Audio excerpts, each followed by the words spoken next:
ஒரு அம்பேத்கரிஸ்டுகள் கூட்டத்தை ஏற்பாடு செய்தால் அந்த குறிப்பிட்ட எஸ்சி மக்கள் மட்டும்தான் அதிகமாக பங்களிக்கக்கூடிய ஒரு நிலைமை இருக்கும். அல்லது ஒரு பெரியார் இயக்கம் ஒருங்கிணைத்தால் அதில் தலித்களும் பிற்படுத்தப்பட்ட மக்களும் இணைந்து நிற்பதை நம்மால் பார்க்க முடியும்.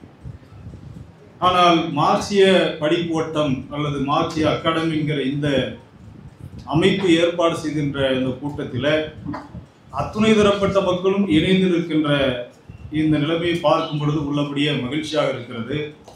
ஏன்னு சொன்னால் சாதி ஒழிப்புக்கான களத்தில் இன்றைக்கு மட்டுமில்லை, வரலாற்றினுடைய தொடர்ச்சியாக நாம் பார்க்கிறோம்.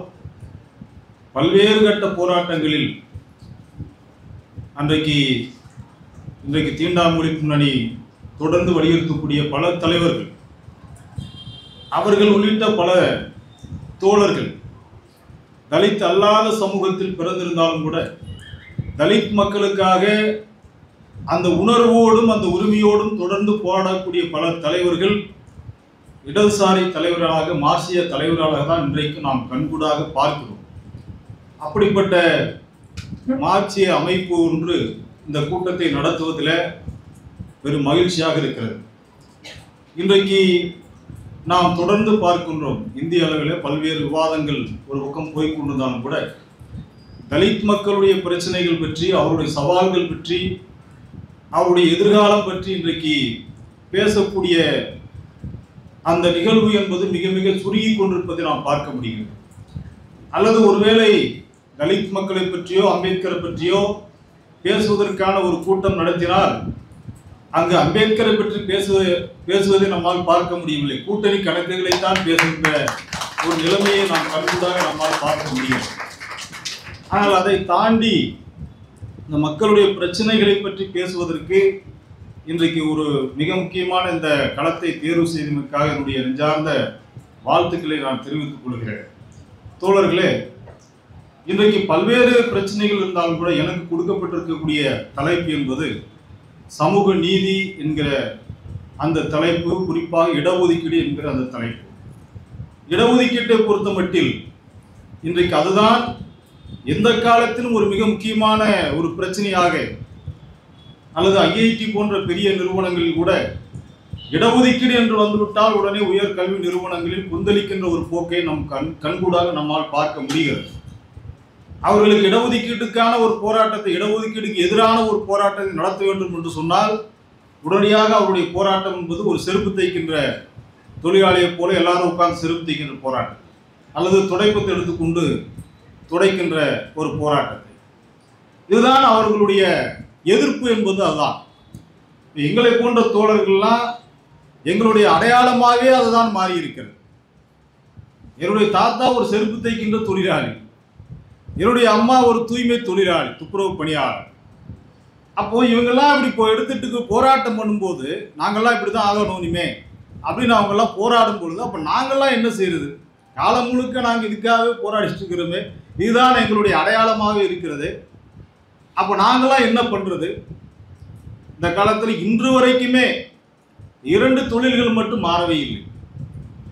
ஒன்று கருவறைக்கு சென்று அங்கு பணி செய்யக்கூடிய பார்ப்பனர்களுடைய வேலை, இன்னொன்று கழிவறைக்கு சென்று சுத்தம் செய்யக்கூடிய துப்புரவு பணியாளருடைய வேலை. இந்த 2 இன்னும் சாதிமயமாக தான் இருக்கிறது. இந்த 2மே இதுவரைக்கும் எந்த ஜாதியும் அதை மாற்ற முடியல. கருவறைக்கு உள்ள இருக்கிறவங்க மியூசியம் இருக்கிற சாதியெல்லாம் இங்கே மியூசியம் முறுக்கிட்டு இருப்பான். அங்கே போய் கருவறைக்கு உள்ள போட அப்படின்னா நான் போல அப்படின்னா, ஏன்னா அவன் வெளியே நிற்கிறத அவன் ஏற்றுக்கிறான். அதன் மூலமாக அவன் என்ன சொல்ல வரான்னா, நான் வெளியே நிற்கிறத ஏற்றுக்கிறேன், கோயிலுக்கு கருவறைக்குள்ள போகாமல் கோயிலில் வெளியே நிற்கிறத நான் ஏற்றுக்கிறேன், நீ கோயிலுக்கே வெளியே நிற்கணும், அப்போ நீ ஏற்றுக்கோ. நான் கருவறைக்குள்ள போகிறத நான் எப்படி வேண்டாம் நான் ஒதுக்கிறேனோ அது மாதிரி நீ கோயிலுக்குள்ள வர்றதை வேண்டாம்னு ஒதுக்கி அப்படி நின்றுக்கும். அதுதான் உன்னுடைய சமூக நீதியாக உனக்கான விஷயமாக இருக்கும். அதான் சாதி நீதி. கோபுர தரிசனம் கோடி புண்ணியம். கோபுர தரிசனம் கோடி புண்ணியம். ஏன்னா நீங்க கோபுரத்தை மட்டும் தரிசிச்சா போகலாம், கோயிலுக்குள்ள போகணுங்கிற அவசியமே கிடையாதுப்பா. கோபுர தரிசனம், கோபுரத்தை பார்த்து நீ கும்பிட்டாலே போதும், அது கோடி புண்ணியம் உனக்கு கிடைக்கும் என்கிற ஒரு நிலைமை தான் இன்றைக்கு வரைக்கும். இதுதான் சாதி நீதி என்பது. அப்ப சாதி நீதிக்கு எதிரான விஷயம்தான் சமூக நீதி என்று சொல்லக்கூடிய விஷயம். நீ படிக்கவே கூடாது அப்படின்னு அவன் ஒரு ஜாதி கட்டுப்பாடு வைக்கிறான், இல்ல நீ படிக்கலாம் அப்படின்னு ஒரு சட்டம் போட்டு நீ படிக்கிறதுக்கான ஏற்பாடு செய்தால் அதுதான் சமூக நீதியினுடைய அடிப்படை விஷயம். நீ இந்த வேலையை தவிர, செருப்பு தைக்கிறத தவிர அல்லது நீ தெருக்கூட்டுறதை தவிர எந்த வேலை செய்யக்கூடாது என்பது சாதி நீதி. நீ தெருக்கூட்டுறவனும் நீ இன்ஜினியர் ஆகலாம், துப்புரவு பணி செய்யறவனும் நீ வழக்கறிஞர் ஆகலாம் என்று சொல்வதுதான் சமூக நீதியினுடைய அடிப்படை. இந்த ஜாதிதான் இந்த தொழிலை செய்வது என்கிற அந்த விஷயத்தை அடித்து நொறுக்குவது. இதற்கான அடித்தளம் தான் எதெல்லாம் மறுக்கிறதோ. எனக்கு முன்பாக பேசிய தோழர் நிலத்தை பற்றி சொன்னாங்க. நிலம் ஒடுக்கப்பட்ட மக்களுக்கு நிலமே இல்லை. ஏன் நிலம் இல்லை? மனுநீதியினுடைய ஏற்பாடு, மனுநீதி விதித்த கட்டளை. தலித் மக்கள் நிலம் வைத்திருக்க கூடாது. நிலம் மட்டும் வச்சிருக்கணும்னு சொல்லல அவன். நீ ஆடு மாடு கூட வைத்திருக்க கூடாது. நீ எது வளர்க்கலாம்னா நாய் பன்றி தான் வளர்க்கணும். ஏன்னா மாடு என்பது கூட அது பால் கொடுக்கக்கூடிய விஷயம், அது ஒரு புனிதமான விஷயமா மாறி. பசுமாடு, எருமை மாடு வேணா வளர்த்துக்கலாம். நீ வளர்க்குறது எது வளர்க்கணும்னா நாய் பன்றி மட்டும்தான் வளர்க்கணும், கழுதை வேணா வளர்த்துக்கலாம். ஆக நீ ஒரு கௌரவமா பார்க்கக்கூடிய மிருகங்களை கூட நீ வளர்த்து விட கூடாது. சிறப்பு அதுக்காக சிங்கம் புலி கரடியெல்லாம் நீங்க வளர்க்க வேண்டியதுனால எவனும் வாங்கி வளர்க்க மாட்டான், அதுக்குள்ள யாரும் தயாராகி. ஆனா அவன் கௌரவமா பார்க்கறான். பசு ஒரு கௌரவமா, ஒரு புனிதத்தினுடைய சின்னமா பார்க்கறான். அதனால அவன் என்ன செய்யறான்னா அதை ஒரு சாதி நீதியினுடைய அடிப்படையா வைக்கிறான். இதெல்லாம் நீங்க படிக்க கூடாது, நீ நிலம் வச்சிருக்க கூடாது, நீ இந்த வேலையை தான் செய்யணும், இந்த மற்ற வேலைகள் நீ செய்யக்கூடாது என்று இந்த சாதி அமைப்பு எதுவெல்லாம் நீதி என்று சொல்லுகிறதோ அதை அடித்து நொறுக்குவதுதான் சமூக நீதியினுடைய அடித்தளமாக இருக்கிறது.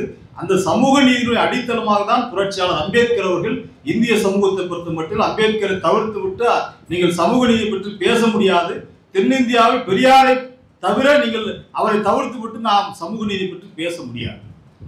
ஆக சமூக நீதியினுடைய காவலர்களாக இருக்கக்கூடிய இந்த இரண்டு தலைவர்கள் அவர்களுக்கு முன்பாக அப்படின்னா அதுக்கு பிறகுதான் இடஒதுக்கீடு வந்தது கிடையாது. அதற்கு முன்பாகவே இடஒதுக்கீடு என்பது முதலாக ஆங்கிலேய அரசாங்கத்தில் முதலாக வழங்கப்பட்ட இடஒதுக்கீடு இந்தியர்களுக்கான இடஒதுக்கீடு.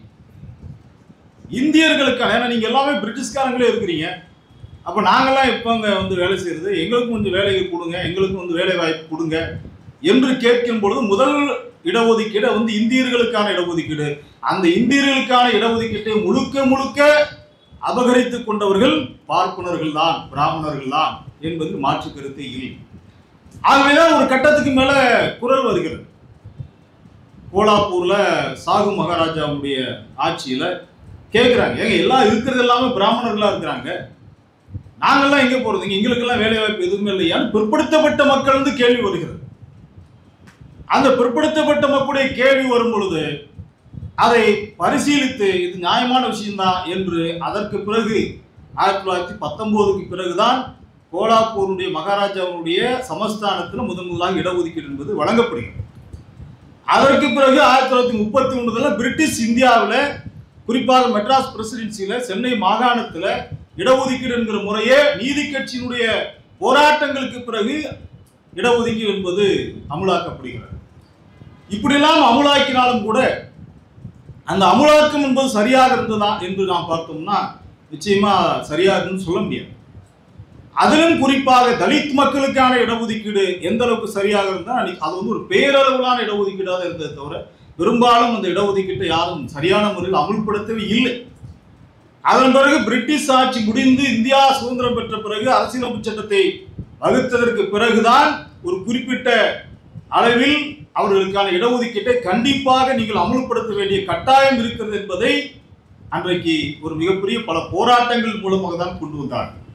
குறிப்பாக இந்த வேலை வாய்ப்புகளானாலும் கல்வியானாலும் அரசியல் ரீதியான இடஒதுக்கீடாக இருந்தாலும், ஏன்னா நம்ம இடஒதுக்கீடுன்னு சொன்னோம்னா இந்த 3 விஷயங்களை முக்கியமாக பார்க்கணும். ஒன்று கல்வி, எஜுகேஷன், ரெண்டாவது எம்ப்ளாய்மெண்ட், வேலை வாய்ப்புகள், மூணாவது அரசியல். இந்த 3லும் இடஒதுக்கீடு அல்லது சமூக நீதி என்பது கடைபிடிக்கப்படுகிறது. அதைத்தான் இன்றைக்கு வரைக்கும் நாம் பார்த்து கொண்டிருக்கிறோம். அது சரியான முறையில் அமலாக்கப்படுகிறதாங்கிறது ரெண்டாவது. இன்றைக்குமே அந்த கேள்வி இருந்து கொண்டுதான் இருக்கிறது, இன்றைக்குமே கேள்வி இருந்து கொண்டுதான் இருக்கிறது. ஆனால் சரியான முறையில் அமல்படுத்தப்படவில்லை என்பதுதான் உதாரணம். அப்படி இந்த இடஒதுக்கீட்டை தீர்மானிக்கின்ற பொழுது, குறிப்பாக அரசியல் பிரதிநிதிகளை தீர்மானிக்கின்ற பொழுது அன்றைக்கு அம்பேத்கருக்கும் காந்திக்கும் கூட மிகப்பெரிய போராட்டம் நடந்தது. இந்த இடஒதுக்கீட்டுக்கான அந்த தேர்வு செய்யக்கூடிய அந்த அதிகாரம் பெற்ற நபர்களாக குறிப்பாக தாழ்த்தப்பட்ட மக்களுடைய பிரதிநிதிகளை தேர்வு செய்கின்ற பொறுப்பை தாழ்த்தப்பட்ட மக்களிடம்தான் கொடுக்கணும், நீங்க மற்றவர்களுக்கு கொடுக்க கூடாது. தலித் மக்கள் தவிர மற்ற எல்லாருக்கும் நீங்க அந்த உரிமையை கொடுத்தீங்கன்னா அவங்களுக்கு எவன் சாதகமா இருக்கணும் அவனை வந்து தேர்வு பண்ணி வச்சுட்டு என்ன செய்வான், என்ன உங்க ரெப்ரசன்டேட்டிவ் இருக்கிறாரு பார்த்துக்கோங்க என்று சொல்வார். அவ்வளவுதான். அண்ணன் திருமா வந்துட்டு ஆட்சியிலும் பங்கு அதிகாரத்திலும் பங்கு வேணும்னு கேட்டாரு. ஆட்சியில் தானே வேணும்னு சொல்லி இன்னைக்கு வந்து எக்ஸ்ட்ரா ஒரு அமைச்சரை வந்து கொடுத்துட்டாங்க. உயர்கல்வித்துறை அமைச்சரா நம்மால் ஒருத்தரை கொடுத்துட்டாங்க. ஆனா அந்த அமைச்சர் வந்து அவர் கேட்ட ஆட்சிங்கிற பங்குங்கிறது வேற. உங்களுக்கு தானே வேணும், எங்க கட்சியில் இருக்குன்னா ஒருத்தருக்கு நாங்கள் கொடுத்துட்டோம், ஏற்றுக்கோங்க, முடிஞ்சு போச்சு என்கிற நிலைமை தான் இன்னைக்கும் இருக்கு. ஆக அவங்களே தேர்வு செய்யக்கூடிய ஒரு நிலைமை இருக்கிறது. அதனாலதான் அம்பேத்கர் சொன்னா, இல்லை இல்லை, நாங்கள் எங்கள் பிரதிநிதிகளை தேர்வு செய்ய வேண்டிய அந்த உரிமை அந்த அதிகாரம் எங்களுக்கு மட்டும்தான் இருக்க வேண்டும் என்று சொல்லும் பொழுது மகாத்மா காந்தி அவர்கள் கடுமையாக எதிர்த்து மிகப்பெரிய போராட்டங்களை இந்தியா முழுவதும் பல கலவரங்களே நடைபெற்றது. பிரிட்டிஷ் இந்தியாவுடைய ஆட்சியில முதலாம் பட்டமேஜை மாநாடு, இரண்டாம் பட்டமேஜை மாநாடு என்று லண்டனில் நடைபெற்ற அந்த மாநாடுகளை பற்றி நாம் கேள்விப்பட்டிருக்கிறோம். மாநாடுனா இப்ப நடத்துற மாதிரி 1 லட்சம் பேர் 2 லட்சம் பேர் அப்படி திரட்டுறதால பிரதிநிதிகள் உட்கார்ந்து பேசக்கூடிய ஒரு ஏற்பாடு.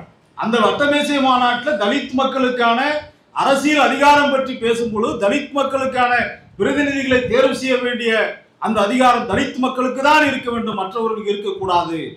2 வாக்குகள் தலித்துகள் செலுத்த வேண்டும். 1 பொது வேட்பாளர் தேர்வு செய்வதற்கு, 2வது தலித் மக்களுடைய பிரதிநிதிகளை தேர்வு செய்வதற்கு, 2 வாக்குகளை செலுத்துவதற்கு அவர்களுக்கு உரிமை வேண்டும், அதிகாரம் வேண்டும் என்று அம்பேத்கர் அன்றைக்கு வலியுறுத்திய பொழுது, இல்லை இல்லை, இப்படி ஒன்று கொடுத்தால் அது நிரந்தரமாக பிரிந்து விடுவார்கள், இது வந்து இந்த ஏற்பாடே மோசமானது, இந்தியர்களுடைய ஒற்றுமையை சீர்குலைப்பதற்காக அம்பேத்கர் சதி செய்கிறார் என்கிற குற்றச்சாட்டை அன்றைக்கு அம்பேத்கர் மீது காந்தியடிகள் முன்வைத்தார். அதன் பிறகு பல கட்ட போராட்டங்களுக்கு பிறகு அம்பேத்கர் எங்கு சென்றாலும் அம்பேத்கருக்கு எதிராக கோஷமிடுவது, அம்பேத்கர் கொடும்பாவை ஏற்பது, இப்படி காங்கிரஸ் கட்சிக்காக ஏகப்பட்ட போராட்டங்களை நடத்தியதற்கு பிறகு வெள்ளை அரசாங்கம் பார்த்துவிட்டு காந்தியடிகள் செய்வது முற்றிலும் மோசமானது, இது எந்த விதத்தையும் ஏற்றுக்கொள்ள முடியாது என்று சொல்லி காந்தியை பிடித்து சிறையில் அடைக்கிறார்கள். எரவாடா சிறையில் அடைத்த பொழுதும் கூட நான் சிறையிலிருந்து உண்ணாவிரதம் இருந்து என்னுடைய போராட்டத்தை நான் தொடருவேன் என்று தலித் மக்களுடைய இரட்டை வாக்குரிமையை தகர்த்தெறிவதற்காக காந்தியடிகள் மிகப்பெரிய போராட்டத்தை நடத்தி அதன் பிறகு பூனா ஒப்பந்தம் என்கிற ஒரு பெயரில பூனாவில் சென்று காந்தியை சந்தித்து ஒரு ஒப்பந்தத்தை ஏற்படுத்தி கொண்டதற்கு பிறகு இந்த தனி தொகுதி முறை, இன்றைக்கு இருக்கக்கூடிய தனி தொகுதி முறை, இன்னைக்கு 40 MP சீட் இருக்காங்கன்னா 7 பேர் MP ஷெட்யூல் காஸ்ட்ல இருந்து இன்னைக்கு தேர்வு செய்ய, அந்த தனி தொகுதி முறை வந்ததே ஒரு மிகப்பெரிய போராட்டம் தான். இந்த தனி தொகுதி முறையில் தான் இன்றைக்கும் நடக்கிறது. ஒரு எம்எல்ஏ வந்து யார் வேணும் என்பதை தேர்வு செய்வது வந்து அவ்வளவு சாதாரணமான விஷயம் இல்லை. இன்னைக்கு அண்ணன் திருமா அவர்கள் ஒரு தொகுதியில் நிற்கிறாருன்னா அவர் ஜெயிப்பாரா ஜெயிக்க மாட்டாருன்னு கடைசி நேரத்தில் பதட்டத்தை உருவாக்கக்கூடிய நிலைமை தான் இருக்குது. ஏன்னா தலித் அல்லாதவர்கள் கண்டிப்பா அவருக்கு போட மாட்டாங்க. அதே நேரத்தில் அதே சமுதாயத்தை, பறையர் சமுதாயத்தை சேர்ந்த வேற ஒரு அதிமுக வேட்பாளரோ காங்கிரஸ் வேட்பாளரோ திமுக வேட்பாளரோ ஒருத்தர் கண்டிப்பா அவர் வந்துருவார் என்கிற ஒரு நிலைமை. அப்ப யார் இந்த மக்களுக்காக போராடுறாங்களோ அவங்களுக்கு இந்த இடஒதுக்கீடு நிச்சயமா பயன்படாது. இது பேரளவுக்கு யாரு, அதாவது ஒரு பெயருக்கு யாராவது ஒருத்தரை வைத்துக் கொள்ள முடியும். அதுதான் இந்த தனி தொகுதி முறையினுடைய அடிப்படையான விஷயமாக இருக்கிறது. ஆக அப்படி இருக்கக்கூடிய இந்த தனி தொகுதி முறை என்கிற இந்த அரசியல் ரீதியான பிரதிநிதித்துவத்தில் இன்றைக்கு பார்த்தீங்கன்னா நீங்க ஒரு இந்தியா லெவல்லையே பார்த்தீங்கன்னா இந்த தனி தொகுதி முறை தான் ஒரு மிகப்பெரிய கேள்வியாக இருக்கு.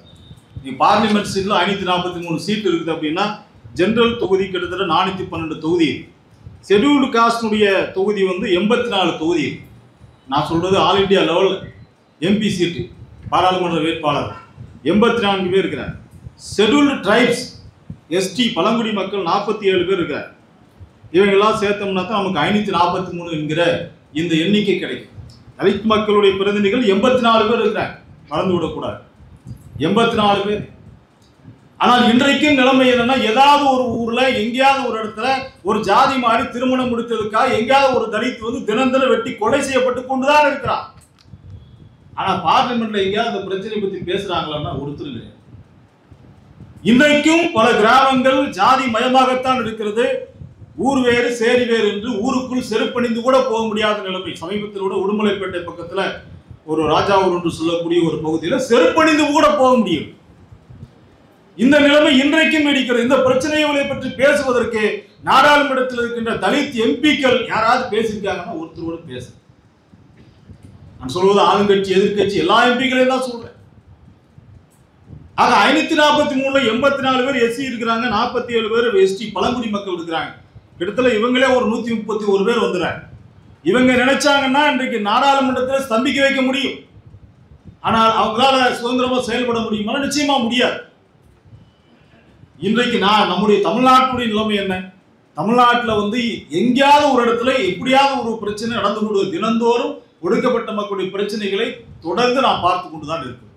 அந்த முகநூல், வாட்ஸ்அப் இது மாதிரியான இந்த டிஜிட்டல் யுகத்தில் டெய்லி ஒரு சம்பவம் இருந்தால் கூட உடனுக்குடனே செய்தி வெளியே வரதை நம்ம பார்க்க முடியும். இந்த ஒரு நிலைமையிலும் கூட தலித் எம்எல்ஏக்கள் இங்கிருந்து சட்டசபைக்கு தேர்வு செய்யப்படுறாங்க.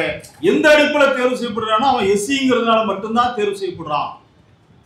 அதை புரிஞ்சுக்கணும். எஸ்சி என்கிற ஷெட்யூல் காஸ்ட் என்கிற அடிப்படையில் தான் அவர் பிரதிநிதியாக தேர்வு செய்யப்படுகிறார். ஏன்னா தலித் மக்களுக்கு அவர்களுக்கு வந்து இடஒதுக்கீடு என்பது அவர்களுக்கு குறிப்பாக அவர்களுக்கு மட்டுமே சேர வேண்டும் என்கிற ஒரு கூடுதல் ஏற்பாடு தான். இன்னொரு விஷயத்தை நம்ம பார்க்கணும். எஸ்சி தொகுதியை தாண்டி பொது தொகுதியிலே நிப்பாட்டலாம். தலித் மக்களுடைய எம்பிக்களை அல்லது எம்எல்ஏக்களை பொது தொகுதியிலே அவங்க நிக்கலாம். எஸ்சி தொகுதியில அவங்க நிக்கலாம். தலித் மக்களுக்கு அப்படி ஒரு சிறப்பு ஏற்பாடு. அவன் விரும்பினா எஸ்சி தொகுதி நிக்கலாம், விரும்பினா பொது தொகுதியில் கூட நிக்கலாம். ஆனா பொது தொகுதியை சேர்ந்தவர் எஸ்சி தொகுதியில நிக்க முடியாது. ஏன்னா இது எஸ்சி தொகுதி அவர்களுக்கு மட்டுமே ஒரு ஏற்பாடாக இருக்கக்கூடிய ஒரு விஷயம். அதனால வந்து இன்றைக்குமே இந்த ஏற்பாடு இருக்கதான் செய்கிறது. ஆனால் பொது தொகுதியில எங்கேயாவது நம்ம ஆளுங்க வந்து ஒரு எஸ்சிக்கு வாய்ப்பளிக்க நம்மளால பார்க்க முடியுதா? தமிழ்நாட்டில் இன்னைக்கு வந்து இருக்கக்கூடிய தொகுதியில எங்கேயாவது பொது தொகுதியில ஒரு எஸ்சி யாராவது வந்திருக்காங்களா? யாருமே பார்க்க முடியாது. ஆனா ஒரு சில பேர், ஒரு 2 அல்லது 3 பேர் வந்திருக்காங்க. அவங்களும் யார் பார்த்தீங்கன்னா இடதுசாரி கட்சிகள் இருந்து தேர்வு செய்யப்பட்ட வேட்பாளர்களாக, உறுப்பினர்களாக, சட்டமன்ற உறுப்பினர்களாக இருக்கிறாங்க. அகில இந்திய அளவில் சமீபத்தில் ஒரு மிகப்பெரிய ஒரு எழுச்சியை ஏற்படுத்தியவர் பிரசாத். அவர் வந்து பைசாபாத் தொகுதியிலிருந்து தேர்வு செய்யப்பட்டார். பைசாபாத் தொகுதி அயோத்தி ராமர் கோவில் இருக்கக்கூடிய அந்த தொகுதியை சேர்ந்தவர். அயோத்தியில வச்சுதான் பிஜேபிக்கார அரசியல் பண்ணிட்டு இருக்கிறான். ஆனா அயோத்தி தொகுதி பொது தொகுதி. அங்க ஜெயிச்சு நின்று வெற்றி பெற்றவர் ஒரு ஷெட்யூல் காஸ்ட், ஒரு எஸ்சி சமூகத்தை சேர்ந்தவர். அவர் தான் வந்து வெற்றி பெற்று அங்க வர முடிஞ்சிருக்கு. அப்படின்னா உண்மையாவே வரலாற்று மிகப்பெரிய ஒரு மாற்றம். ஒரு பொது தொகுதியில ஒரு எஸ்சி சமூகத்தை சேர்ந்தவர் ஜெயிச்சு வர்றது ஒரு மிகப்பெரிய ஒரு விஷயம். அங்க உத்தரப்பிரதேசம் எவ்வளவு பின்தங்கிய ஒரு ஜாதி மயமான ஒரு மாநிலங்கிறது எல்லாருக்கும் தெரியும். ஆனா உத்தரப்பிரதேசத்தில் கூட ஒரு பொது தொகுதியில ஒரு எஸ்சி சமுதாயத்தை சேர்ந்தவருக்கு வாய்ப்பு கிடைக்குது. தமிழ்நாட்டில் என்ன நிலைமை அப்படிங்கிறது நம்ம தான் பார்த்துட்டு தான் இருக்கோம். எல்லா கட்சிகளும் தான் சொல்லுவோம், குறிப்பிட்ட கட்சி எந்த கட்சியுமே சொல்லலாம், எல்லா கட்சிகளும் சேர்த்து நான் சொல்லுவேன். ஆக இப்படி இருக்கக்கூடிய ஒரு நிலைமையில தான் நாம சமூக நீதி பற்றி பேசும்போது அரசியலில் இடஒதுக்கீடு இருக்கிறது, கல்வியில் வேலை வாய்ப்புகள் எவ்வளவு இருக்கு அப்படிங்கிறத பத்தி நம்ம துல்லியமா சொல்ல முடியாது. ஏன்னா இன்னைக்கு வேலை வாய்ப்புகள் பார்த்தீங்கன்னா இன்னைக்கு அரசாங்க வேலை வாய்ப்புகள் கிட்டத்தட்ட இருக்கிற வேலை வாய்ப்புகள்லாம் பட்டியல் போட்டு அதுல எத்தனை பெர்சன்டேஜ் அரசாங்க வேலை வாய்ப்பு இருக்குன்னு பார்த்தோம்னா 25% கூட கிடையாது. 20% தான் இருக்கு அரசாங்க வேலை வாய்ப்பு. மீது எல்லாமே தனியார் துறை தான். ஆனா தனியார் துறைக்கு ஸ்பெஷல் காம்பனன்ட் ஜோன் சொல்லி அவன் பிரிச்சு வந்து எல்லாத்துக்குமே எல்லாமே கொடுக்குறான். அரசாங்கமே எல்லாமே கொடுக்குது. அவங்க நிலம் கொடுக்குறான், தண்ணீர் கொடுக்குறான், எல்லா வசதியும் மின்சாரம் கொடுக்குறான், எல்லாமே ஏற்படுத்தி தரான். ஆனா அங்க இடஒதுக்கீடு மட்டும் கிடையாது. தனியார் துறையில இடஒதுக்கீடு கிடையாது. அது ஐஐடி ஆனாலும் சரி, அல்லது பெரிய பெரிய கம்பெனிகளாக இருந்தாலும் சரி, ஐஐடியில் கூட இடஒதுக்கீடு கொடுத்துருவான். ஆனா பெரிய பெரிய நீங்க வந்து ஐடி கம்பெனிகள்ல இன்னைக்கு வரைக்குமே இடஒதுக்கீடை பத்தி நம்ம பேசவே முடியாது. இன்றைக்கு அரசியலை தீர்மானிக்கக்கூடிய ஊடகம், மீடியா, ஊடகத்துறையில எங்க இடஒதுக்கீடு பத்தி நம்ம பேச முடியுதா? ஒவ்வொரு நீங்க சன் டிவிலிருந்து எல்லா டிவி நீங்க கணக்கெடுத்து எத்தனை பேர் இருக்கிறீங்கப்பா, அதுல ஷெட்யூல் காஸ்ட் எத்தனை பேர் இருப்பான்னு ஒரு கணக்கெடுத்தோம்னா நிச்சயமா அதுல ரிசர்வேஷன் எதுவுமே கிடையாது. ஆனா வேலை வாய்ப்புகள் அரசியலை தீர்மானிக்கக்கூடிய இடமா இன்றைக்கு மீடியா இருக்கிறது. தனியார் பள்ளிகள் வந்து விட்டது. அரசு உதவி பெறும் பள்ளிகள் இடஒதுக்கீடு இருக்கு. தனியார் பள்ளிகள்ல இடஒதுக்கீடு இல்லை, தனியார் கல்லூரிகள்ல இடஒதுக்கீடு இல்லை, தனியார் பல்கலைக்கழகங்கள்ல இடஒதுக்கீடு இல்லை. ஆக இடஒதுக்கீடு என்பது எங்க இருக்குன்னா 20%. அதுவும் எங்க இருக்குன்னா அரசாங்கத்துடைய இடஒதுக்கீடு 20% தான் வேலை வாய்ப்புகளுக்கான இடஒதுக்கீடு இருக்கு. அதே போல கல்வியில எஜுகேஷன்ல இன்னைக்கு வந்து நம்ம பார்க்கிறோம், நிறைய கேந்திர வித்யாலயா அது நிறைய ஏகப்பட்ட இன்ஸ்டிடியூஷன் இருக்கு. அங்கெல்லாம் இடஒதுக்கீடு இருக்கான இடஒதுக்கீடு இல்லை. எங்க இருக்கு? அரசு துறை சார்ந்துதான் இருக்கு. இப்ப வந்து சில ஸ்பெஷல் திட்டங்களை கொண்டு வந்து 25% ஷெட்யூல் காஸ்ட் மாணவர்களுக்கு முன்னுரிமை கொடுக்கணும்னு சொல்றாங்களே தவிர அது எத்தனை இடங்கள்ல அமலாயிருக்குன்னு நமக்கு தெரியும். ஆக கல்வியில் இடஒதுக்கீடா இருக்குதா அப்படின்னா கல்வியில் 80% தனியார் வசம் இருக்கிறது, அங்க இடஒதுக்கீடு இல்லை. வேலைவாய்ப்பு தனியார் வசம் இருக்கிறது, அங்க இடஒதுக்கீடு இல்லை. அரசியல மட்டும் கரெக்டா இடஒதுக்கீடு வந்துடும். ஏன்னா தவிர்க்க முடியாது, 5 வருஷத்துக்கு ஒரு தடவை தேர்வு செஞ்சுதான் ஆகணும். அது எஸ்சி ரிசர்வ் தொகுதியில் எஸ்சி தான் நிக்கணுங்கிற கட்டாயம் இருக்கிறதுனால அதை கொடுத்துட்றாங்க, வேற வழி இல்லாம கொடுத்துட்றாங்க. ஒருவேளை வருங்காலத்தில் அதையிலும் கூட கை வச்சாலும் வைப்பாங்க, சொல்ல முடியாது. ஆக இந்த ஒரு நிலைமையில் தான் அரசியல், கல்வி, வேலை வாய்ப்பு என்கிற இந்த 3 விஷயங்களில் இந்த இடஒதுக்கீடு என்பது இருக்கிறது நாம் பார்க்கிறோம். இந்த 3 விஷயங்கள் இருக்கு இடஒதுக்கீடு என்பது. குறிப்பா கல்வியிலும் வேலை வாய்ப்பிலும் அது பெர்சன்டேஜ் படி பார்த்தோம்னா 20% கூட வேலை வாய்ப்புகள் அவ்வளவுதான், 20% தான் இருக்குது. 80% தனியார் மயமாகிவிட்டது. அந்த தனியார் மயத்தை பத்தி பேசுறதுக்கு இன்றைக்கு நம்முடைய தலைவர்கள், தலித் தலைவர்களே பார்த்தீங்கன்னா தனியார் மயத்தில் இடஒதுக்கீடுங்கிற கோரிக்கையை நம்ம முன்வைத்து போராட்டங்களை முன்னெடுக்க தோழர்னா அதெல்லாம் பார்த்துக்கிறோம். இப்போதைக்கு நம்ம இருக்கிற கவர்மெண்ட் இடஒதுக்கீடு என்னங்கிறத பேசுவோம்.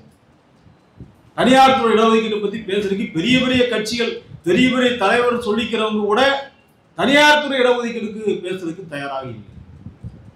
இந்த நிலைமையில் தான் இன்றைக்கு வந்து இந்த இடஒதுக்கீட்டில் உள்ஒதுக்கீடு என்பது இன்றைக்கு ஒரு மிக முக்கியமான தலித் மக்களுக்கு உள்ளாகவே ஒரு மிக முக்கியமான விவாதங்களை ஏற்படுத்தக்கூடிய ஒரு பிரச்சனையாக இன்றைக்கு மாறி இருப்பதை நாம் பார்க்க முடிகிறது. ஒரு காலத்தில் பார்த்தீங்கன்னா தலித் மக்கள்லாம் எல்லாருமே ஒன்று என்கிற அந்த அடிப்படையில் தான் வந்து எல்லாருமே ஒன்று சேர்ந்தாங்க. அதில் வந்து பல்லருக்கு தனியாக, பறையருக்கு தனியாக, சக்கிலியருக்கு தனியாக, இன்னைக்கு நவீனமாக சொல்லணும்னா தேவேந்திர குல வேளாளர், ஆதி திராவிடர், அருந்ததியர், இப்படி தனித்தனியாக அப்படியெல்லாம் இயக்கங்கள்லாம் கிடையாது. தலித் பேந்தர் ஆஃப் இந்தியா மதுரையில், நான் மதுரையிலிருந்து தான் வரேன். மதுரையில் வந்து அந்த இயக்கம் தொடங்கும் பொழுது மாவீரன் மலைச்சாமி, அண்ணன் மலைச்சாமிங்கிற ஒரு அட்வொகேட், அவர் தான் பொறுப்படுத்தி அந்த இயக்கத்தை தொடங்குறார், டிபிஐ. அதான் பின்னாடி அண்ணன் திருமாவளவன் வந்த பிறகு விடுதலை சிறுத்தைகளாக மாறுகிறது. அன்றைக்கு ஒடுக்குமுறை என்பது கொடூரமாக இருந்தது. குறிப்பாக முக்குளத்தோர் சமுதாயம், அங்க இருக்கின்ற ஆதிக்க சாதிகள், அவங்களுடைய ஒடுக்குமுறை வந்து மிக கொடூரமாக இருக்கும் பொழுது அந்த ஒடுக்குமுறை எதிர்க்கின்ற களத்துல நீ பறைய மட்டும் வா, பல்லம் மட்டும் வா, சக்கிலியை மட்டும் வா அப்படின்னு கூப்பிடல, எல்லாரும் வாங்கடா, உண்ணா நிப்பண்டா என்று அம்பேத்கருடைய கொள்கையின் அடிப்படையில் அன்றைக்கு அணிதிரட்டினார். அப்படிதான் அந்த இயக்கங்கள் உருவான. என்றைக்கு அப்படி உருவான ஒரு எழுச்சி என்பது குறிப்பாக அம்பேத்கர் 100ஆண்டு விழாவுக்கு பிறகு ஏற்பட்ட, தமிழ்நாட்டில் ஏற்பட்ட எழுச்சி என்பது ஒரு மிகப்பெரிய ஒரு தலித் அரசியல் எழுச்சி என்பது ஏற்பட்டது. அந்த எழுச்சியினுடைய விளைவாக தான் பல இயக்கங்களும் உருவான. தலித் பேந்தர் ஆஃப் இந்தியா என்கிற இயக்கம் மகாராஷ்டிராவில் தொடங்கப்படும் பொழுது கூட அந்த இயக்கம் அம்பேத்கர் 100ஆண்டு விழா எழுச்சிக்கு பிறகுதான் அந்த இயக்கமே ஒரு மிகப்பெரிய ஒரு வீரியத்தோடு எழுகிறது, உருவாக்கப்படுகிறது. ஆக அப்படி உருவான இயக்கங்கள் ஒரு குறிப்பிட்ட கட்டத்துக்கு மேல போகும்பொழுது பார்த்தீங்கன்னா அரசியல் ரீதியாக உற்சாதிகளாக பிரிந்து உற்சாதிகளின் அடிப்படையில் மக்களை அமைப்பாக்க வேண்டிய நிலைமைக்கு தள்ளப்பட்டு விட்டார்கள் என்கிற ஒரு மோசமான ஒரு உண்மையை நாம் ஏற்றுக்கொண்டுதான் ஆகணும். ஏன்னா அந்த இடஒதுக்கீட்டை பற்றி பேசும் பொழுது, அதில் உள்ஒதுக்கீட்டை பற்றி பேசும் பொழுது இன்றைக்கு உள்ஒதுக்கீட்டுடைய பிரச்சனைகள் என்ன என்பதை நாம் பேச வேண்டிய அவசியம் என்பது இருக்கிறது. குறிப்பாக இன்றைக்கு அருந்ததியர் மக்களுக்கு உள்ஒதுக்கீடு 3% வழங்கப்பட்டது. எப்பொழுது? 2009 கலைஞர் அவர்கள் முதலமைச்சராக இருந்த பொழுது அன்றைக்கு வழங்கப்பட்டது. இந்த கோரிக்கையை முன்வைத்தது யார்? அருந்ததியர் சமூக இயக்கங்களை தாண்டி அரசியல் ரீதியாக இந்த கோரிக்கையை முன்வைத்தவர்கள் மார்க்சிய கம்யூனிஸ்ட் கட்சி என்கிற கட்சியினுடைய தோழர்கள் தான் இந்த கோரிக்கையை முன்வைத்து ஒரு மிகப்பெரிய ஒரு போராட்டத்தை நடத்தினார். கிட்டத்தட்ட தமிழ்நாட்டில் இருக்கக்கூடிய ஒரு 25 மாவட்டங்களில் மாவட்ட மாநாடுகளை நடத்தி, அதன் பிறகு மாநில மாநாட்டை நடத்தி, அதன் பிறகு 2008 ஜூன் 11 சென்னையில் ஒரு பேரணி, ஒரு மிகப்பெரிய பேரணி, கிட்டத்தட்ட ஒரு 25,000 பேர் அணி திரட்டிய பேரணி. அந்த பேரணி வருகின்ற பொழுது எனக்கெல்லாம் நன்றாக நினைவு இருக்கிறது. தோழர் ஆதவன் செல்லியா, தோழர் தமிழ்ச்செல்வன் அவர்கள் போன்றவர்கள்லாம் அங்கே அந்த அம்பேத்கர் பெரியார் சிலையிலிருந்து ஊர்வலமாக போகும்போது தாமுக சார்பாக நின்று கொண்டு பேரணி வெல்லட்டும், உள்ஒதுக்கீடு கிடைக்கட்டும் என்று முழக்கம் போட்டு கொண்டிருந்தார். தாமுக மட்டும் இல்லை, சிஐடியு, எஸ்எஃப்ஐ மாணவர் சங்கம், டைஃபி, ஜனநாயக மாதர் சங்கம், எல்லா அமைப்புகளுமே அங்கங்கிருந்து அதற்கான ஒரு வலுவான ஒரு ஆதரவை கொடுத்தார். அதன் அடிப்படையில் கலைஞர் அவர்கள் அந்த பேச்சுவார்த்தை கூப்பிட்டிருந்தார். உடனே கலைஞர் அவர்கள் கூப்பிட்ட உடனே தோழர் என் வரதராஜன் அவர்கள் என்னையும் உடன் அழைத்து சென்றார். நாங்கள் உட்கார்ந்து பேசினோம். அப்போ இந்த இடஒதுக்கீட்டில் உள்ஒதுக்கீடு வேணும் என்கிற அந்த கோரிக்கை நாங்கள் வலியுறுத்தும் பொழுது கலைஞர் உடனடியாக சொன்னது, இந்த இடஒதுக்கீட்டில் நீங்கள் உள்ஒதுக்கீடு கேட்குறீங்க, அப்போனா 18% இடஒதுக்கீட்டிலும் தான் நான் உள்ஒதுக்கீடு கொடுக்கணும். அப்போனா தம்பி திருமாவளவன் அவர்களையும் கிருஷ்ணசாமி அவர்களையும் நான் அழைத்து பேசிவிட்டு நான் உங்களுக்கு சொல்லுகிறேன் என்று சொன்னார். மிக்க சந்தோஷம். அதே நேரத்தில் ஒருவேளை அவங்க அதுக்கு எதிர்ப்பு தெரிவிச்சாங்கன்னா எங்கள் நிலைமை என்ன ஆகுது அப்படின்னு கேட்டேன். இல்லை, அது ஒரு முறைப்படி செய்ய வேண்டிய ஒரு விஷயம். கண்டிப்பாக அவங்கள நான் கன்வின்ஸ் பண்ணுவேன், என்னுடைய இதுக்கு கண்டிப்பாக அவங்க முன் வருவாங்க என்று அன்றைக்கு கலைஞர் அவர்கள் சொன்னார். அதேபடி அவங்களும் அழைத்து பேசியிருக்கிறார். பேசியதற்கு பிறகு அனைத்து கட்சி கூட்டத்தை ஏற்பாடு செய்து பேசினார். அப்படி பேசும்பொழுதுதான், தனியாக பேசும்போது சரி என்று சொல்லிவிட்டு அனைத்து கட்சிகளையும் கூட்டு பேசும் பொழுது இந்த உள்ஒதுக்கீட்டை நான் எதிர்க்கிறேன், உள்ஒதுக்கீடு கொடுக்கின்ற நாளை தலித் மக்களுடைய கருப்பு நாள் என்று சொல்லிவிட்டு புதிய தமிழகம் கட்சியுடைய தலைவர் கிருஷ்ணசாமி அந்த அரங்கத்தை விட்டு கூட்டத்தை விட்டு வெளியேறி சென்று விட்டார்.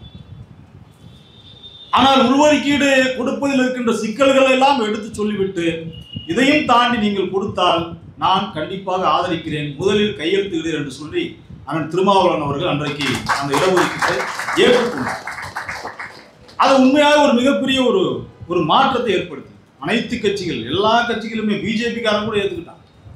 எல்லா கட்சிக்காரங்களும் சேர்ந்து இணைந்து அந்த முடிவை எடுத்து அந்த உள்ஒதுக்கீட்டுக்கான உடனே கொடுத்துடல. அப்போ நீங்கள் ஒரு ஆய்வு நடத்துங்க, உள்ஒதுக்கீடு சம்பந்தமா அருந்ததியர் எத்தனை பெர்சன்டேஜ் இருக்காங்க, நீங்க வாட்டில் 6% கேட்குறீங்க, அவங்க எத்தனை பெர்சன்டேஜ் இருக்காங்கன்னு பார்த்துட்டு கொடுங்க, அவர்களுக்கு எத்தனை பெர்சன்டேஜ் அனுபவிச்சிருக்காங்கன்னு பாருங்க என்று ஒரு ஆய்வு நடத்தி அந்த ஆய்வின் அடிப்படையில் பார்க்கும்போது பல உண்மையான விவரங்கள் வெளியே வரும். அதில் பார்த்தீங்கன்னா குறிப்பாக அருந்ததியர்கள் கல்வி நிலையங்களில், மருத்துவ கல்வியில் எத்தனை பேர் அவங்க அனுபவிச்சிருக்கிறாங்க என்று பார்க்கின்ற பொழுது மருத்துவக் கல்லூரிகளில் ஒரு ஆண்டுக்கு 6 அல்லது 7 பேர் தான் சொல்ல முடிகிறது. அது அவர்களுடைய பெர்சன்டேஜில், ஒட்டுமொத்த தலித் மக்களுடைய பெர்சன்டேஜில் 0.75% தான், 0.75 தான். என்ஜினியரிங் கல்லூரிகளில் 0.85% தான் அவர்கள் அனுபவித்திருக்கிறார்கள். வழக்கறிஞருக்கான சட்டப்படிப்பில் 0.85 தான் அவர்கள் அனுபவித்திருக்கிறார்கள். ஏபிசிடி என்கிற வேலை வாய்ப்புகளில் அருந்ததியர்களுடைய இடங்கள் எவ்வளவு இருக்கு என்று சொன்னால் 0.5% கூட வரவில்லை. ஆனால் அவர்கள் இருப்பது 3%. 3% ஜனார்த்தனம் கமிஷன் சொல்கிறது. அதில் சில மாறுபட்ட கருத்துக்கள் இருக்கிறது. 3% என்பது இருக்கின்றவர்கள் 0.75% கூட அனுபவிக்கவில்லை மெடிக்கல் காலேஜில். அதே மாதிரி இன்ஜினியரிங் காலேஜில் 0.85 கூட அவங்க அனுபவிக்கல. அதே மாதிரி ஏ கிரேட்ல பார்த்தீங்கன்னா 0.5% தான், பி கிரேட்ல 0.65 தான், சி கிரேட்ல 0.95, டி கிரேட்ல அருந்ததியர்கள் எத்தனை பெர்சன்டேஜ் அனுபவிச்சிருக்காங்கன்னு பார்த்தோம்னா அவங்க அனுபவிக்க வேண்டிய 3% கூடுதலாக டி கிரேட்ல கிட்டத்தட்ட 9% அனுபவிச்சிருக்காங்க. ஏன் 9% அனுபவிச்சிருக்காங்கன்னா துப்புரவு பணியாளர்கள் மிக அதிகமாக இருக்கு. மாநகராட்சிகளில் இருக்கக்கூடிய ஊழியர்கள், துப்புரவு பணியாளர்கள் இந்த சமுதாயத்தை சேர்ந்தவர்கள் அதிகமாக இருக்கனால அதில் கூடுதலாக வருது.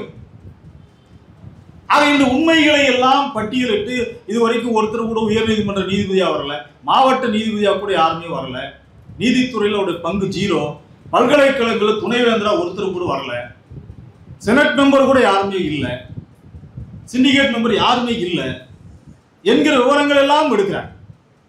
வேலை வாய்ப்புகள் என்ன நிலவரம், அதே மாதிரி எம்எல்ஏ எத்தனை பேர் இருக்கிறாங்க, 44 தொகுதிகள், அது எஸ்சி தொகுதி 42 தொகுதி, ஒரு 6% நாங்கள் கேட்டோம். அப்போ 6% படி பார்த்தோன்னா 14 தொகுதி கிடைச்சிருக்கிறோம். இல்ல 3% கிடையாது, நீங்க சொல்றது போல வச்சுக்கிட்டா கூட 7 எம்எல்ஏ தொகுதியாக கிடைச்சிருக்கணும், எம்பி தொகுதி 1 கிடைச்சிருக்கணும். ஆனால் அப்படி கிடைக்கவில்லை.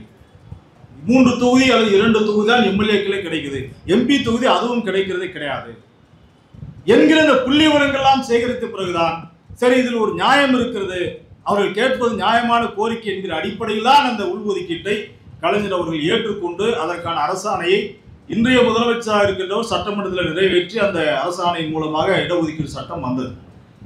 சமீபத்தில் ஆகஸ்ட் 1 இந்த உச்சநீதிமன்றத்தின் இந்த தீர்ப்பை எதிர்த்து மேல்முறையீட்டுக்கு போனார். யாரு? டாக்டர் கிருஷ்ணசாமி போனார். ஏன்னு சொன்னால் இங்க இருக்கக்கூடிய இந்த இடஒதுக்கீடு மாதிரியே ஏற்கனவே நாங்க இந்த கேட்டதனுடைய மாடலே பார்த்தீங்கன்னா ஆந்திராவிலையும் பஞ்சாப்லையும் இந்த இடஒதுக்கீடு ஏற்கனவே வழங்கப்பட்டது. பஞ்சாப்ல 1975 காங்கிரஸ் கவர்மெண்ட் கொடுத்தது. அதே மாதிரி ஆந்திராவில் 2000 கொடுக்கப்பட்டது. ஆந்திராவில் 2000 கொடுக்கப்பட்ட ஒன்று அங்க உள்ள இன்னொரு சப்காஸ்ட் அந்த இடஒதுக்கீட்டை எதிர்த்து அவங்க சுப்ரீம் கோர்ட்ல ஃபைல் பண்றாங்க. அந்த இடஒதுக்கீடு ரத்து செய்யப்படுகிறது. 2004 ரத்து செய்யப்படுகிறது. 4 வருஷம் தான் இருந்தது. ஆனா இங்க ரத்து செஞ்ச உடனே, ஆந்திராவில் ரத்து செஞ்ச உடனே பஞ்சாப்ல 75 இருந்த இடஒதுக்கீடு அதுவும் ரத்தாயிடுது. ஏன்னா ஒரு மாநிலத்தில் நீங்க ரத்து செய்யப்பட்டாலே உச்சநீதிமன்ற தீர்ப்பு ஒரு மாநிலத்தில் ரத்து செஞ்சாலும் இன்னொரு மாநிலத்தில் எப்படி இருக்க முடியும்? அதனால அங்கேயும் ரத்து செய்யப்படுது. ஆக அந்த பஞ்சாப் அரசாங்கம் மீண்டும் என்ன செய்யறதுன்னா சட்டமன்றத்தில் ஒரு மசோதாவின் மூலமாக சட்டத்தை நிறைவேற்றி அவர்கள் புதிதாக ஒரு சட்டத்தை இயற்றி நாங்கள் அங்க இருக்கக்கூடிய மசாபி சீக்கியர்கள், வால்மீகி என்று சொல்லக்கூடிய சமுதாயம், இவர்களுக்கு அந்த உள்ஒதுக்கீட்டை வழங்குகிறார்கள். ஆந்திராவில் ரத்து செய்யப்பட்டதோடு நிற்கிறது. ஆந்திராவில் அதற்கான போராட்டங்கள் நடைபெற்றுக் கொண்டிருக்கிறது. இந்த சூழ்நிலையில் ஆந்திராவுடைய வழக்கை எதிர்த்து ஆந்திராவில் இருக்கக்கூடிய பாதிக்கப்பட்ட மக்கள் சார்பாக வழக்கு போடப்பட்டு அந்த விசாரணைக்கு வருகின்ற பொழுது அருந்ததியருடைய வழக்கும் விசாரணைக்கு வருகிறது உச்சநீதிமன்றத்தில். டாக்டர் கிருஷ்ணசாமி அவர்களுடைய போட்ட அந்த வழக்கின் அடிப்படையில் அதன் பிறகு அதை ஆய்வு செய்து கடந்த ஆகஸ்ட் 1 தீர்ப்பு வழங்குகிறார்கள். என்னவென்று சொன்னால் ஏற்கனவே தடை செய்யப்பட்டது எதன் அடிப்படையில் பார்த்தீங்கன்னா இவங்க எல்லாமே ஒரு ஹோமோஜீனியஸ் கம்யூனிட்டி, எஸ்சி எல்லாமே ஹோமோஜீனியஸ். அவங்களை பிரிப்பதற்கு உங்களுக்கு மாநில அரசுக்கு எந்த அதிகாரம் கிடையாது. அதை பிரிக்கணும்னா நாடாளுமன்றத்தில் 3/2 பங்கு அதற்கு ஆதரவு தெரிவிச்சு அதன் அடிப்படையில் தான் நீங்க பிரிக்க முடியுமே தவிர நீங்க எடுத்தங்கவிழ்த்தன்னு சொல்லி ஒரு மாநில அரசு அந்த மாநில அரசியலுக்காக, அரசியல் நோக்கத்திற்காக நீங்க ஒரு மாநில அரசு இப்படி உள்ஒதுக்கீடு கொடுக்க முடியாது அப்படின்னு சொல்லி 2004 தீர்ப்பு வழங்கியது. இப்போ வந்த தீர்ப்புல என்ன சொல்ல, ஆகஸ்ட் 1 தீர்ப்பு என்ன சொல்லப்பட்டதுன்னா இந்த உள்ஒதுக்கீடு இது ஹோமோஜீனியஸ் அப்படின்னு நீங்க சொல்லக்கூடிய வகைப்பாடே அல்ல, இது ஹெட்ரோஜீனியஸ். ஒரே தொகுதிக்குள்ள இருக்கக்கூடிய பல சாதிகள், ஒரு சாதி கிடையாது. இப்ப பிற்படுத்தப்பட்ட மக்களே பாத்தீங்கன்னா கோனார் இருக்கிறாரு, முக்குளத்தோர் இருக்கிறாரு, அல்லது வன்னியர் இருக்கிறாங்க, இப்படி பல சாதிகள் இருக்கிறாங்க. ஆனா ஒரே கேட்டகரியில் இருப்பாங்க, பிசிங்கிற கேட்டகரி அல்லது எம்பிசிங்கிற கேட்டகரியில். அந்த எம்பிசிங்கிற கேட்டகரி கூட வன்னியர் இருக்கிறாங்க, முக்குளத்தோர் இருக்கிறாங்க, மீனவர் இருக்கிறாங்க, இவங்க எல்லாருமே ஒரு தொகுதி, ஆனா எல்லாரும் தனித்தனி சாதி. அப்படித்தான் பல்லர் பறையர் அருந்ததியர் என்கிற இந்த சாதிகளும் அப்படித்தான் இருக்கிறார்கள், ஒரே தொகுதிக்குள்ளாக இருக்கிறார்கள் தவிர எல்லாரும் ஒரே சாதி கிடையாது. இவர்களுக்குள்ளும் ஏற்றத்தாழ்வு இருக்கிறது. அதை பல பிரச்சனைகளின் அடிப்படையில் வெளிச்சத்திற்கு வந்த பல விஷயங்கள் இருக்கிறது என்று பல விவரங்களை சுட்டிக்காட்டி அதன் அடிப்படையில் இவர்களுக்குள்ளாக இருக்கக்கூடிய இந்த ஏற்றத்தாழ்வுகளை ஒழிப்பதற்காகவே இந்த உள்ஒதுக்கீட்டை நாங்கள் செல்லும், இது நடைமுறைப்படுத்தலாம், மாநில அரசுக்கு அதிகாரம் இருக்கிறது என்று தீர்ப்பு வழங்கப்பட்டது ஆகஸ்ட் 1. ஆனால் இந்த தீர்ப்பு வந்தவுடனே தான் தமிழ்நாட்டில் பல பிரச்சனைகள், இன்னும் சொல்ல போனா எதிர்பார்க்காத ஆட்கள்லாம் கூட போராட்டம் நடத்தினார். அதுவரைக்கும் இடஒதுக்கீட்டை ஆதரித்த அண்ணன் திருமாவளவன் அவர்கள் ஆகஸ்ட் 1 தீர்ப்புக்கு பிறகு பார்த்தீங்கன்னா வள்ளுவர் கூட்டத்தில் ஒரு பெரிய கூட்டத்தை போட்டு இந்த உள்ஒதுக்கீடு கொண்டு வந்ததே தப்பு, குறிப்பா கேட்டகரைசேஷன் பண்றதை நான் எதிர்க்கிறேன், கோட்டா கொடுக்கறதை எதிர்க்கல. அவர் சொல்லக்கூடிய விஷயத்தை நீங்க பார்க்கணும். கேட்டகரைஸ் பண்ணாதான் நீங்க கோட்டாவே கொடுக்க முடியும். அருந்ததியர் என்னென்ன ஜாதிகள் பிரிச்சாதான் நீங்க கோட்டாவே கொடுக்க முடியும். நான் கேட்டகரைஸ் பண்றதே எதிர்க்கிறேன், ஆனா கோட்டா கொடுக்கறதை ஆதரிக்கிறேன். இது எப்படி சரியாகும்? ஆனால் திருமாவளவன் அவர்கள் இப்படிதான் பேசுறார். ரெண்டாவது, தலித் மக்கள் பிரித்தாளக்கூடிய சூழ்ச்சி, இதுதான் டாக்டர் கிருஷ்ணசாமி சொன்னார், இதைதான் காந்தியடிகளும் சொன்னார். இந்தியர்களை பிரித்தாளக்கூடிய சூழ்ச்சி அம்பேத்கர் செய்கிறாரு அப்படின்னு காந்தியடிகள் அன்னைக்கு சொன்னதை நம்முடைய அண்ணன் திருமாவர்கள் இன்னைக்கு சொல்றாரு. அவர் சொன்ன உடனே அவர் ஆரம்பிச்சுதான் விட்டார். அடுத்து பார்த்தீங்கன்னா டாக்டர் கிருஷ்ணசாமி பத்திக்கிட்டு எறிகிறார், ரோட்டெல்லாம் படுத்துட்டு உருள்றார். சமீபத்தில் நீங்க போராட்டம் பார்த்துருப்பீங்க. சமீபத்தில் ராஜரத்ன ஸ்டேடியம் முன்னாடி போராட்டம் படுத்திட்டு அப்படியே மழை பெஞ்சிட்டு இருக்கு, ரோட்ல உட்காந்து போராடிட்டு இருக்கிறார். மாஞ்சோலை தேயிலை தோட்ட தொழிலாளர்கள் 17 பேரை சுட்டுக் கொள்ளும் போது அப்பெல்லாம் கீழே கூட உட்கார மாட்டார். கீழே உட்கார்றத கூட அவர் அசிங்கமா பார்ப்பாருங்க. ஒரு தலித் மக்களுக்குள்ள அவங்க சமூகத்தை சேர்ந்தவர்களை யாராவது போய் கை கொடுத்தவங்க கை கூட கொடுக்க மாட்டார். அவ்வளவு சுத்தம் பார்ப்பார். அவரே வெளிப்படையா பல கூட்டங்களில் பேசி, நாங்க தேவேந்திர குல வேளாளருங்க, மாட்டுக்கருத்திங்கிற பறையனுடைய சக்கிலியினுடைய நாங்க எப்படிங்க சேர முடியும் அப்படின்னு பேசுற தலைவர் டாக்டர் கிருஷ்ணசாமி. ஆனா உள்ஒதுக்கீட்டுக்காக இன்னைக்கு டெல்லியில போய் போராட்டம் பண்றாரு. இங்க போராட்டம் பண்ணி டெல்லியில டிசம்பர் 6 அம்பேத்கர் போராட்டம் பண்றாரு. அப்ப ஆதிதிராவிடர் மக்கள் சேர்ந்து வாங்க. இப்ப மாட்டுக்கருத்திங்கிறது ஞாபகத்துக்கு இல்லையான்னு தெரியல. பறையனெல்லாம் மாட்டுக்கருத்திங்கிற அவனை சேர்க்க முடியாதுன்னு சொன்னவரு, இப்போ நீங்க எல்லாம் வாங்க, நம்ம எல்லாம் சேர்ந்து நம்ம எல்லாம் ஒண்ணுதான், நமக்கு பொது எதிரி யாருன்னா அருந்ததியர்களா? எப்படிங்க அருந்ததியர் தான் பொது எதிரி என்று அருந்ததியர் உள்ஒதுக்கீட்டை எதிர்ப்பதற்காக இன்னைக்கு கிருஷ்ணசாமி ஆதிதிராவிடர் அமைப்புகள், சில அமைப்புகள் ஆதிதிராவிடர் அமைப்புகளே பார்த்தீங்கன்னா நிறைய அமைப்புகள்லாம் இன்னைக்கு வந்து அண்ணன் திருமாவளவன் அந்த கூட்டத்துக்கு போகல. ஆனால் அந்த கருத்து அதே கருத்து அவருக்கும் இருக்கிறது. ஆனால் அந்த கூட்டத்தில் அவர் கலந்துக்கல. ஆனால் இந்த கருத்தை ஒட்டி தான் அவர் தொடர்ந்து பேசிட்டு இருக்கிறாரு. அண்ணன் ரவிக்குமார் எம்பி அவர்களும் தொடர்ந்து இதைத்தான் பேசிட்டு இருக்கிறார். இங்க இருக்கக்கூடியவர்களோட நீங்க அவர்களுக்கு ஆதரவா இருக்கலாம், ஆனா நான் பேச வேண்டிய கருத்து நான் பேசித்தான். இங்க நெறியாளர் சொல்லிட்டார் ஏற்கனவே, தோழர் நீங்க எது வேணாலும் பேசுங்க, உங்களுக்கு எந்த கட்டுப்பாடும் ஒன்றும் கிடையாது அப்படின்ட்டு. அதனால என்னன்னா இது வந்து ஒரு ஆரோக்கியமான ஒரு டிஸ்கஷன் தான். ஏன்னா வந்து அண்ணன் திருமாவர்கள்லாம் நம்ம பார்க்கும்போது பெரிய உயரத்தில் வச்சு பார்க்கணும். ஒரு பொது தலைவராக அவர் வளர்ந்துட்டார். ஒரு பொது தலைவராக எல்லாரும் ஏற்றுக்கொள்ளக்கூடிய ஒரு தலைவராக வளர்ந்த பிறகு நான் போய் அருந்ததியர் இடஒதுக்கீட்டை போய் எதிர்க்கிறேன், இவ்வளவு காலம் ஆதரிச்சவர் இன்னைக்கு போய் அருந்ததியர் இடஒதுக்கீட்டை போய் எதிர்க்கிறேன்னு சொல்றதுல என்ன நியாயம் இருக்குன்னு தெரியும். நீங்களாம் மாணவர்கள் நிறைய பேர் இருக்கிறீங்க, படித்தவர்கள், ஆராய்ச்சியெல்லாம் இருக்கிறீங்க. இதெல்லாம் ஒரு நீங்களாம் ஆரோக்கியமா எழுப்ப வேண்டிய கேள்வி. அதில் எந்த அடிப்படையில் நம்ம வந்து எதிர்க்கிறோம் என்பது கூட சொல்ல முடியும். டாக்டர் கிருஷ்ணசாமி அங்க எதிர்க்கிறார். தீர்ப்பு வந்த உடனே அண்ணன் திருமாவளவன் செஞ்சார். அவருக்கு வந்து நேரடியாக உடனே வந்து இந்தியா கூட்டணியுடைய தலைவர் கார்கேயை போய் பார்த்து ஒரு பெட்டிஷன் கொடுத்து இந்த உள்ஒதுக்கீட்டுக்கு எதிராக நீங்க பெட்டிஷன் போடணும் உச்ச நீதிமன்றத்தில் அப்படின்னு சொன்னார். அவங்க தான் 75ல் காங்கிரஸ் கவர்மெண்ட் தான் பஞ்சாப்ல உள்ஒதுக்கீட்டை கொண்டு வந்தாங்க. அவங்க எப்படி பெட்டிஷன் போடுவாங்க? ராம்விலாஸ் பாஸ்வான் அவருடைய பையன் சிராக் பாஸ்வானை போய் பார்த்து ஆதரவு கேட்கிறார். அவர் பிஜேபி கூட்டணியில் இருக்கிறார். அதன் பிறகு இந்திய குடியரசுக் கட்சி ராம்தாஸ் அத்வாலே அவரும் பிஜேபி கூட்டணியில் இருக்கிறார். அவரை போய் சந்திச்சு ஆதரவு கேட்கிறார். கடைசியில் யாருமே ஆதரவு கொடுக்கல, அவரே களத்தில் இறங்கிட்டார். சுப்ரீம் கோர்ட்ல கேஸும் போட்டார். சுப்ரீம் கோர்ட்ல கேஸ் போட்டு அந்த கடைசியில் தெரியும், எல்லாருக்குமே தெரியும், சுப்ரீம் கோர்ட் வந்து ஒரு தீர்ப்பு சொல்லியிருக்குன்னா அதே பெஞ்ச் தான் முறையிடுறீங்க. அப்புறம் எப்படி நீங்க மாத்தி கொடுப்பாங்க? அதனால ஏற்கனவே வழங்கப்பட்ட தீர்ப்பு சரியானதுன்னு சொல்லி அண்ணன் திருமாவளவனுடைய பெட்டிஷனை தள்ளுபடி செய்து விட்டார். என்ன பிரச்சனைனா இன்றைக்கு இந்த உள்ஒதுக்கீடுங்கிற பிரச்சனை பார்த்தீங்கன்னா ஒரு தலித் மக்களுக்குள்ள ஒரு நீரு பூத்த நெருப்பாக இவ்வளவு நாள் நண்பர்களாக ஒரு கருத்தொற்றுமை உள்ள தோழர்களாக இருந்தவங்க கூட பார்த்தீங்கன்னா இந்த உள்ஒதுக்கீடு பிரச்சனையில அப்படியே தனிச்சு நிற்கிறேன். நீங்க வேற நாங்க வேற, ஆதிக்க சாதிகாரன் நம்ம அடிக்கிறான், அவனை எதிர்க்கும் போது எல்லாரும் சேர்ந்து நிக்கணும், அதெல்லாம் கூட விட்டுட்டாங்க. அல்ல சாதி வர்ணாசிரமத்தை உருவாக்கிய இந்த ஜாதிய கட்டமைப்பை எதிர்க்கிற நம்முடைய பங்கு எப்படி இருக்கணும் அதை பத்தி எல்லாம் விட்டுட்டாங்க. எல்லாமே தனியார் மயமாயிட்டு இருக்குது. தனியார் துறையில எல்லாமே கல்வி நிலையங்கள் வேலை வாய்ப்பு எல்லாம் போயிடுச்சு. அதை எதிர்க்கிறதுக்கு என்ன செயல் திட்டம் வச்சிருக்கிறோம் அதை பற்றி எல்லாம் விட்டுட்டாங்க. நமக்கு எதிரி இப்போதைக்கு அருந்ததியர் தான், அருந்ததியர் உள்ஒதுக்கீடு தான் என்கிற நிலைமையில் இன்றைக்கு தமிழ்நாட்டுடைய அரசியல் அப்படி போயிடுச்சுன்னு நினைக்கும் போது ரொம்ப கேவலமா வெக்கமா இருக்கு. மற்ற மாநிலங்கள் அப்படி இருக்குன்னா அது ஒரு பெரிய ஆச்சரியத்துக்கு ஒரு விஷயமே இல்லை. தமிழ்நாட்டில் சமூக நீதி பேசுகின்ற இந்த மண்ணில் இப்படிப்பட்ட ஒரு நிலைமை வந்துருச்சே நினைக்கும் போது மிக வேதனையாக இருக்கு. ஏன்னா நம்முடைய அண்ணன்மார்கள் எல்லாம் கடுமையான வார்த்தைகள்ல எங்களால் சொல்ல முடியல. என்ன அடிச்சுக்கிட்டாலும் வச்சுக்கிட்டாலும் அவர் எங்க அண்ணன் தான். அது இந்த மாற்றுக்கிறது அண்ணன் திருமாவளவன் எங்களுக்கு அண்ணன் தான், அண்ணன் கிருஷ்ணசாமி எங்களுடைய அண்ணன் தான். ஆனா எங்களுக்கான உரிமைக்கான போராட்ட காலத்தில் நாங்கள் கேள்வி எழுப்போம், எங்களுக்கு பதில் சொல்றோம். நீங்க எப்படி உச்ச நீதிமன்றத்துக்கு கேஸ் போகலாம்? நீங்க அப்படி ஒரு தலித் ஒற்றுமையை இதனால சீர்குலையும்னா, தலித் ஒற்றுமையை கட்டிக்காக்க நினைச்சீங்கன்னா எங்களெல்லாம் கூட்டு பேசியிருக்கணும். தம்பிங்க வாங்க, நம்மளை பிரிக்கிறதுக்கு ஒருத்தர் சூழ்ச்சி பண்றான், வாங்க நம்ம முதல்ல உட்கார்ந்து பேசுவோம், அவனுக்கு இடம் கொடுக்க கூடாது, நாம எல்லாரும் உட்கார்ந்து பேசலாம்னு சொல்லி நீங்க அருந்ததியர் இயக்க தலைவர்கள்லாம் நீங்க கூப்பிட்டு வச்சு பேசியிருந்தீங்கன்னா தலித் ஒற்றுமை காக்கப்பட்டிருக்கும். நீங்க கூப்பிட்டா நாங்க வரலன்னு சொல்ல போறோமா? அவர் கூப்பிட்டா நாங்க தாராளமா போறதுக்கு ரெடியா இருக்கும், பேச்சுவார்த்தைக்கு ரெடியா இருக்கும்.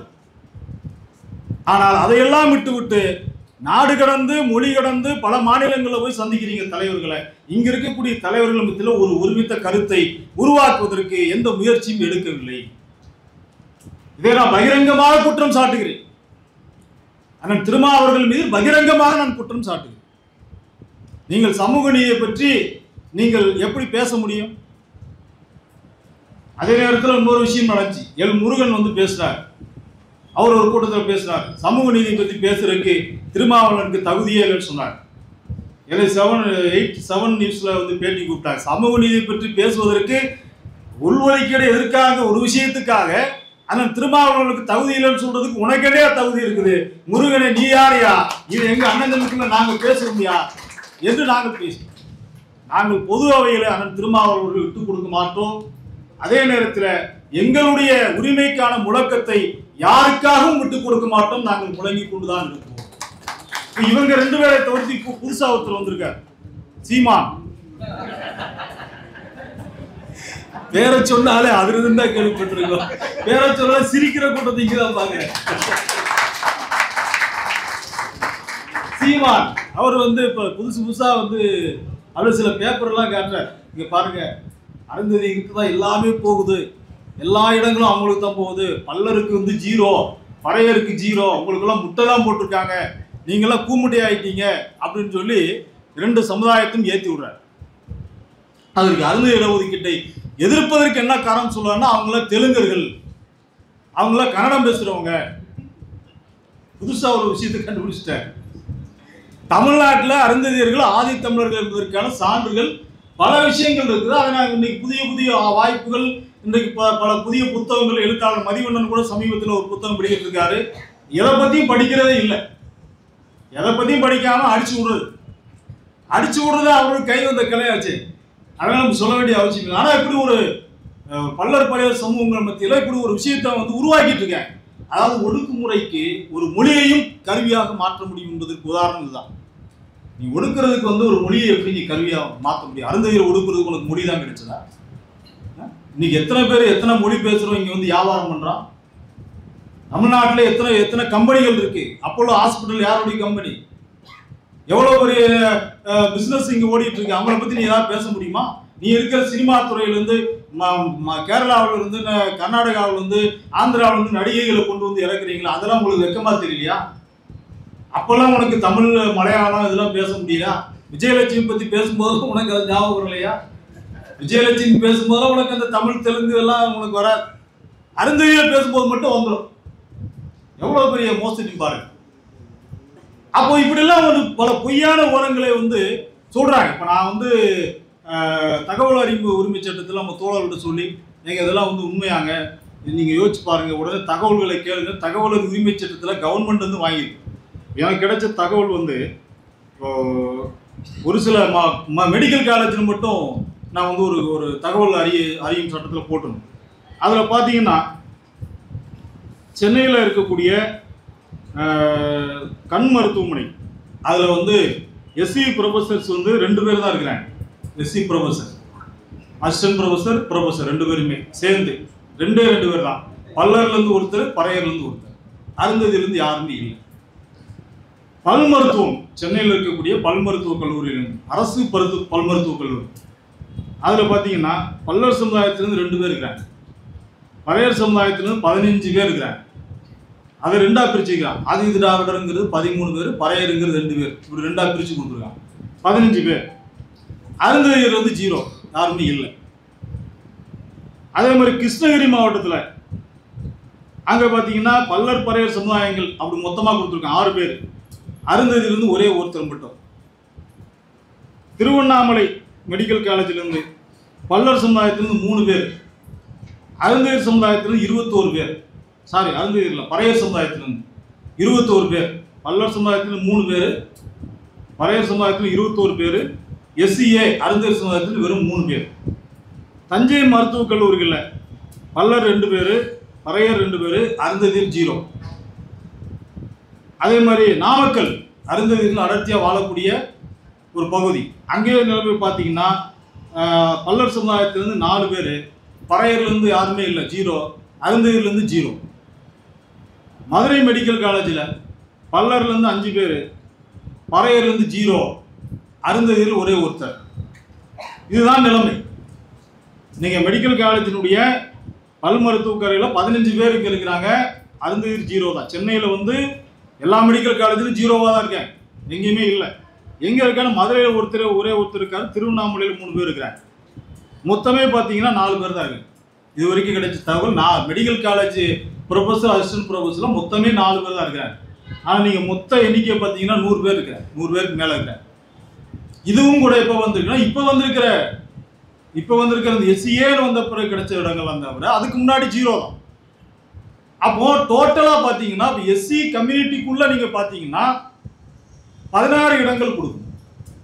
ஆனால் 4 இடங்கள், அப்போனா 1% தான். இன்றைக்கும் 1% தான். அருந்ததிகள் அவங்க பயனடையக்கூடிய சதவீதம் வெறும் 1% மட்டும்தான். மெடிக்கல் காலேஜில் இதுதான் நிலைமை. இது யாரும் எங்கே வேணாலும் பேசுறதுக்கு ரெடியாக இருக்கு, டேட்டாவோட இருக்கு, தகவல் உரிமைச்சதை கவர்மெண்ட் சீல் போட்டதோடு இருக்கேன்.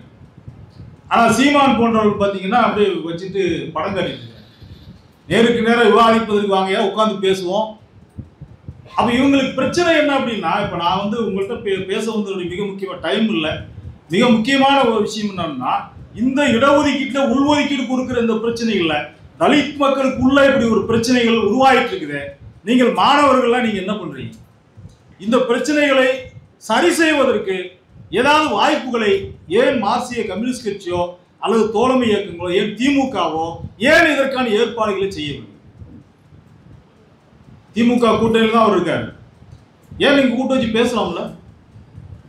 சரி, திமுகவே விடுங்க, தோழமை இயக்கங்கள், இடதுசாரி இயக்கங்கள் இருக்கிறீங்க, நீங்க கூப்பிட்டு வச்சு பேசுங்க. ஏன் தமிழ்நாட்டில் தலித் மக்களுக்குள்ள ஒரு மோதல் வரவிடாமல் தடுக்கணும்? இதை இடஒதுக்கீட்டை வச்சு ஒரு பிரச்சனை வந்துடக்கூடாது. குறைந்தபட்சம் நீங்க இருக்கக்கூடிய நம்முடைய மாணவர் அமைப்பு அகாடமி ஃபார் மார்க்சிஸ்ட் ஸ்டடீஸ், நீங்க கூட இதுக்கான ஒரு முயற்சி முன்னெடுக்கலாம் இல்லையா? மாணவர்கள் உங்களிடத்தில் நான் கேட்கிறேன். ஏன்னா இது வந்து ரொம்ப முக்கியமான ஒரு விஷயம். நாம தலித் மக்கள் எதிர்கொள்ளக்கூடிய சவால்கள், எதிர்காலம் பத்தி பேசுறோம். எதிர்காலத்தில் தலித் மக்களுக்குள்ள இப்படிப்பட்ட ஒரு ஜாதி அடிப்படையிலான பிரச்சனைகள் மேலாம் இருக்கணும், அவங்க மத்தியில் ஒரு ஜனநாயக பண்பு வளரணும் அப்படின்னு நம்ம நினைச்சோம்னா இதற்கான முயற்சிகளை முன்னெடுக்கும்.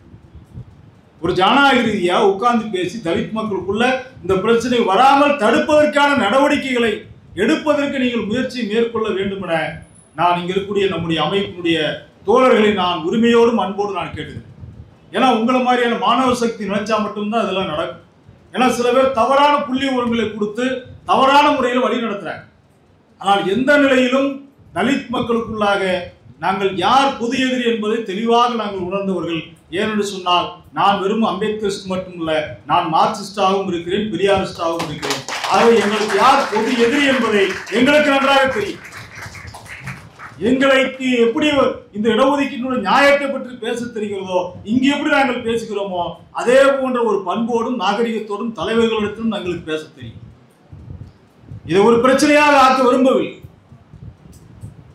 இது தலித் மக்களுக்குள்ளாக ஒற்றுமையை கட்டி காக்க வேண்டிய ஒரு மிக முக்கியமான வரலாற்று கட்டத்தில் நாம் இருக்கிறோம். இந்த கட்டத்தில் பெரிய பெரிய தலைவர்கள், நாங்கள்லாம் உங்களோட குடும்பத்தில் ரொம்ப சின்ன தலைவர்கள், நீங்கள்லாம் நினைச்சீங்கன்னா கண்டிப்பா அந்த பிரச்சனைக்கு ஒரு நல்ல ஒரு முடிவு வரும், ஒரு இணக்கமான சூழ்நிலை அமையும். போகிற இடங்கள்லாம் இது ஒரு பெரிய பிரச்சனையா இருக்கு. தீர்க்க முடியாத பல பிரச்சனைகள் தலித் மக்களுக்கு இன்றைக்கும் இருக்கிறது. இன்றைக்கும் செருப்போடு நடக்க முடியல, இன்றைக்கும் தீண்டாமை வன்கொடுமைகளை கடந்து உழல்றோம். இன்னைக்கு ஆணவ படுகொலைகள் தொடர்ந்து நடந்து கொண்டே இருக்கிறது. ஒரு மாசத்துக்கு 2 பேர் ஆணவ படுகொலைகள்ல இன்றைக்கு தொடர்ந்து கொல்லப்பட்டு தான் இருக்கிறாங்க. அதையெல்லாம் எதிர்த்து போராட வேண்டிய இடத்தில் நாம் இருக்கிறோம். பஞ்சம் நிலங்களை உரிமையை மீட்பதற்கான போராட்ட களத்தில் நாம் இறங்கி நிற்பதற்காக நாம் இருக்கிறோம். தனியார் துறை இடஒதுக்கீடை போராடுவதற்காக நாம் தயாராக இருக்கிறோம்.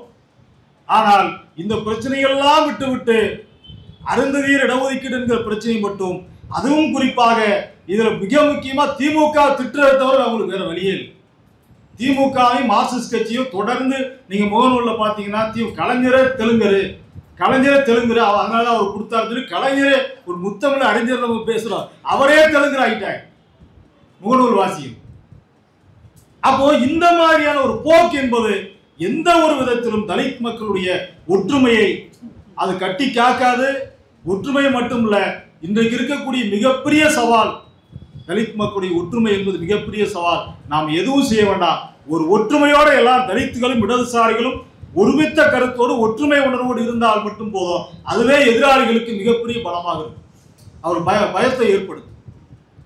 ஏன்னா இன்னைக்கு எல்லாருக்குமான தலைவர் சொல்லி அம்பேத்கர் தூக்கி பிடிக்கிறார், எல்லாருக்குமான தலைவர் சொல்லி தூக்கி பிடிக்க நமக்கு ஒரு பக்கம் சந்தோஷமா இருக்குன்னு ஒரு பயமாவும் இருக்கு.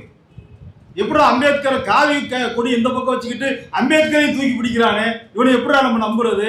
எல்லாருக்குமான தலைவர் எப்படி அம்பேத்கர் ஆவாரு? அவர் எல்லாருக்குமான தலைவர் அல்ல, ஜனநாயகத்தை போற்றுகின்ற நபர்களுக்கான தலைவர் தான் அம்பேத்கர். சனாதனத்தை தூக்கி பிடிப்பதற்கு அவர் தலைவர் அல்ல. ஆனா சனாதனவாதிகளும் அம்பேத்கர் படத்தை வச்சுக்கிறான், சனாதனவாதிகளும் அம்பேத்கர் பெரிய சிலையை உருவாக்குறான். நாங்க அம்பேத்கருக்கு நாங்க தான் பெரிய சிலை வச்சுக்கிறோம், அதுல ரொம்ப பீத்திக்கிறாங்க. சிலையை வச்சுக்கிறான் அல்லது பாத்தீங்கன்னா போட்டோ வச்சுக்கிறாங்க, போட்டோ வச்சு கும்பிட்டுக்கிறாங்க. மோடி கொரோனா காலத்தில் துப்புரவு பணியாளர் காலெல்லாம் விழுந்தார். ஆனா அவருக்கு ஒரு துப்புரவு பணியாளருக்கு ஒரு 1000 ரூபாய் சம்பளத்தை ஏற்றுங்க, ஆனா பட்ஜெட்ல நிதி இல்லை.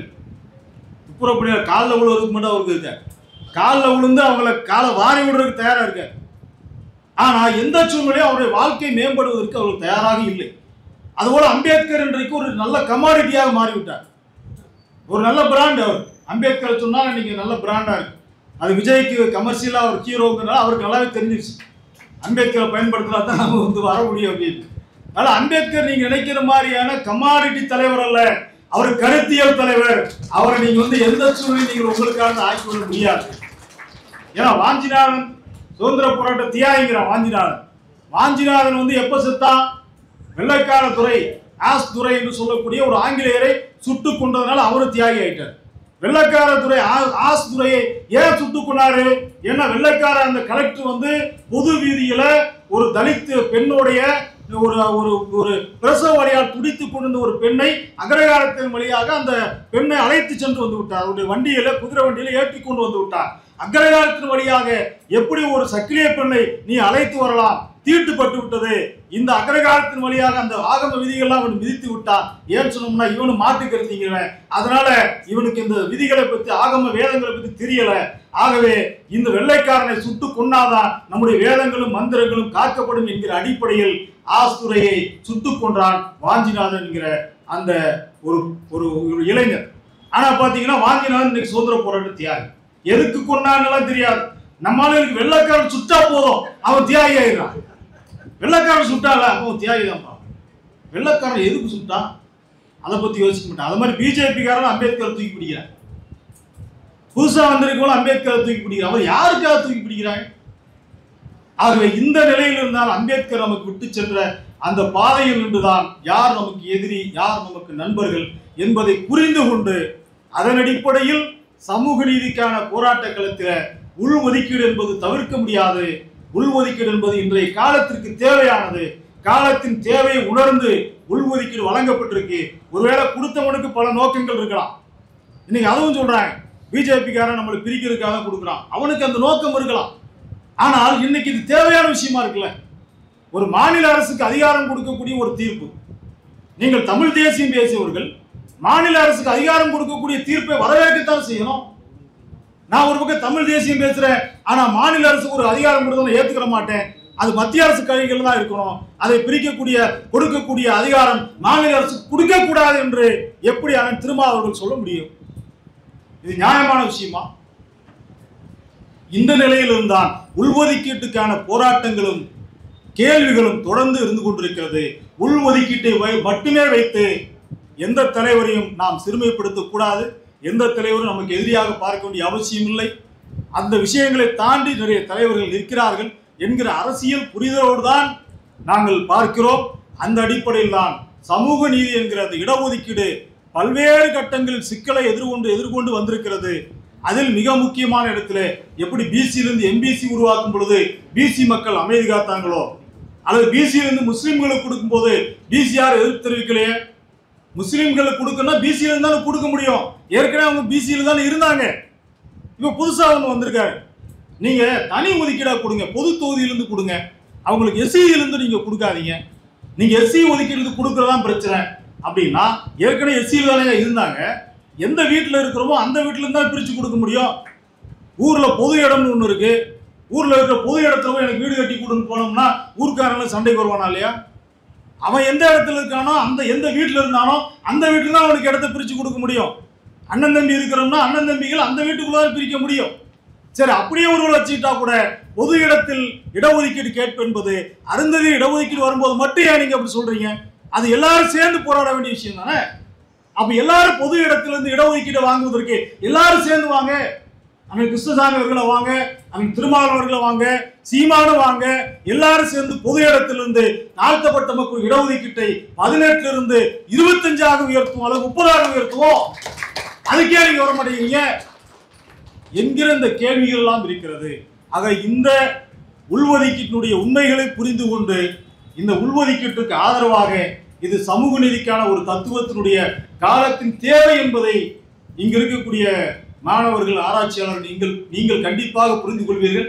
நிச்சயமாக இதனுடைய காரணங்களை நீங்கள் வெளியில் சென்றும் நீங்கள் இந்த நியாயங்களை எடுத்துரைக்க வேண்டும் என உங்களை நான் இந்த நேரத்தில் அன்போடு கேட்டுக்கொண்டு, இப்படி ஒரு அருமையான கருத்தரங்கை இந்த மாலை நேரத்தில் ஏற்பாடு செய்த நம்முடைய அம்பேத்கர் மார்க்சிஸ்ட் ஸ்டடீஸ் அமைப்பினுடைய ஏஎம்எஸ் அமைப்பினுடைய பொறுப்பாளர்களுக்கு என்னுடைய நெஞ்சார்ந்த நன்றிகளை தெரிவித்து, இது போன்ற நிகழ்வுகளுக்கு எங்களுக்கு மேலும் ஒரு பக்கபலமாக இது போன்ற பல்வேறு சமூக நீதிக்கான போராட்டங்களில் தோழர் ஆதவன் தீட்சிதா போன்றவர்கள் இங்கே இருக்கிறார்கள். அவர் பேசுவார்னா கண்டிப்பாக அது மிகப்பெரிய பேச்சாக இருக்கும். அவரை போன்றவர்கள்லாம் பார்த்தீங்கன்னா இன்னும் எங்களுக்கு ஒரு மிகப்பெரிய ஒரு பலத்தை ஒரு கருத்தியல் தளத்தில், அதே நேரத்தில் போராளிகளுக்கு பல தரவுகளை கொடுக்கின்ற ஒரு மிகச்சிறந்த போராளியாக இருக்கிறார். ஆகவே அவரோடு இந்த நிகழ்வில் நான் பங்கேற்பதில் ஒரு பெரும் மகிழ்ச்சி அடைகிறேன். இந்த நிகழ்வில் தொடர்ந்து இது போன்ற கருத்தரங்கள் நீங்கள் தொடர்ந்து நடத்துங்கள். உங்கள் முயற்சி வெற்றி அடையட்டும் என்று கூறி ஆதித்தமிழர் கட்சியுடைய நெஞ்சார்ந்த வாழ்த்துக்களை கூறி விடைபெறுகிறேன். நன்றி.